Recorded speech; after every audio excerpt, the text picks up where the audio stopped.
ये हमारा अगला क्वेश्चन है, ये बहुत अच्छा क्वेश्चन है। A system consist of a ring of radius R and a very long uniform wire oriented along the axis of the ring and one end coincide with the center of the ring. If mass of the ring be capital M and mass per length of the wire is lambda, calculate the interaction force between the ring and the wire.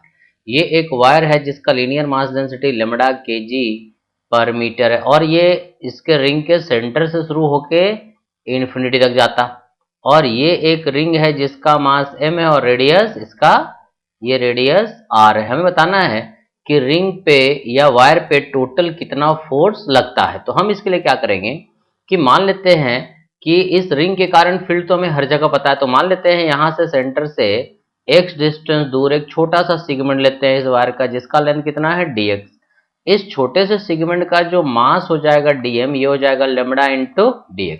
और हमें पता है इस ring के कारण यहाँ पर जो फील्ड होता है इस रिंग के कारण, so field due to ring जो होता है x डिस्टेंस दूर, ये हमें पता है ये होता है gmx by x square r square whole to the power 3/2। ये mass total mass capital M ring का मास है। तो यहां से अब हम यहां पर अगर dm रखे हैं तो इस पे जो फोर्स लगेगा ये छोटे से मास जिसका वैल्यू dm है, इस पे जब हम इसको फील्ड E में रखे हैं तो जो df लगेगा वो df हो जाएगा E इंटू dm। अब हम यहाँ पर ये जो df है ये लिख लिए। अब इसी df को अपने को देखना है कि ये जो फील्ड है ये तो हम लिख ही चुके हैं, सो फोर्स हो जाएगा df that is equal to field into dm, और फील्ड का वैल्यू है g capital M x by x square r square whole to the power 3/2 into dm। dm कितना हो जाएगा लेमडा इंटू dx। ये हमारा df है। अब इस df का जो वैल्यू होगा इसको हमें इंटीग्रेट करना पड़ेगा। तो इंटीग्रेट करने से पहले हम इसको रीअरेंज करके सारे वैल्यूज को एक जगह ले आते हैं। तो df को हम लिख सकते हैं, इसको रीअरेंज करेंगे तो लिखेंगे g lambda capital M into x dx by x square r square whole to the power 3/2। अब इसी को इंटीग्रेट करना है और x का लिमिट कहां से कहां तक, 0 से लेके इन्फिनिटी तक, क्योंकि रिंग जो है ये हमारा जो रिंग है ये ओरिजिन से शुरू होके इन्फिनिटी तक जाता है। तो इसको हम लोग लिमिट इसका 0 से इन्फिनिटी तक लेंगे।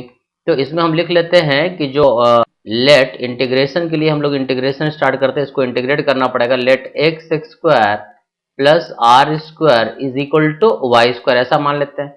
अब इसको डिफरेंशिएट कर देते तो ये हो जाएगा 2x dx by dy plus ये 0 इज इक्वल टू 2y, ये 2 कट जाएगा, यहां से हमें मिलेगा x dx that is equal to y into dy। यहाँ पे सब्स्टिट्यूट कर देते हैं तो df हमारा इंटीग्रेट होकर के f बन जाएगा और ये हो जाएगा g lambda capital M integration of x dx का मतलब इट इज y dy, यहाँ लिख देते हैं y इंटू dy, और x square plus r square y square है ही तो ये क्या बच जाएगा y क्यूब। ये y और ये y कट के यहाँ स्क्वायर बना देगा, तो ये हमारा हो जाएगा g lambda M integration of y power -2 into dy।